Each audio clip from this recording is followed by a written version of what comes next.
നമസ്കാരം പ്രിയപ്പെട്ട കൂട്ടുകാരെ, തുങ്കേശാണ് പുളികാപ്പൻ. കൂട്ടുകാർക്ക് എല്ലാവർക്കും സുഖമെന്ന് കരുതുകയാണ്. കൂട്ടുകാരെല്ലാവരും അത്താഴം കഴിച്ചു കഴിഞ്ഞോ അതോ കഴിക്കാൻ പോവുകയാണോ? ഞാൻ അത്താഴം കഴിക്കാൻ പോവുകയാണ് കേട്ടോ.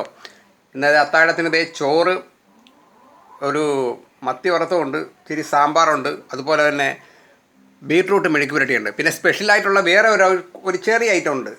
കഷ്യൂ നട്ട് ഒരു 100 ഗ്രാം വെറുതെ ടൗണിൽ പോയപ്പോൾ ഒന്ന് വാങ്ങിയായിരുന്നു. അത് വെറുതെ വെളിച്ചെണ്ണ ചൂടാക്കി അതിനകത്ത് നിന്നിട്ടൊന്ന് മൂപ്പിച്ചെടുത്ത് അതിനകത്ത് സ്വല്പം ഉപ്പും ഒരു ഇച്ചിരി മുളക് പൊടിയും കൂടി ഇട്ടിട്ടുണ്ട്.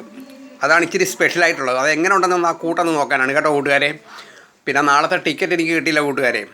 അതാണ് കാരണം, ഭയങ്കര ഷോർട്ടായിരുന്നേ ടിക്കറ്റിന്. അത് കാരണം വ്യാഴാഴ്ചത്താണ് കിട്ടിയത്. അപ്പോൾ കൂട്ടുകാരെ, ഞാൻ അത്താഴം കഴിക്കാനുള്ള തയ്യാറെടുപ്പിലാണ്.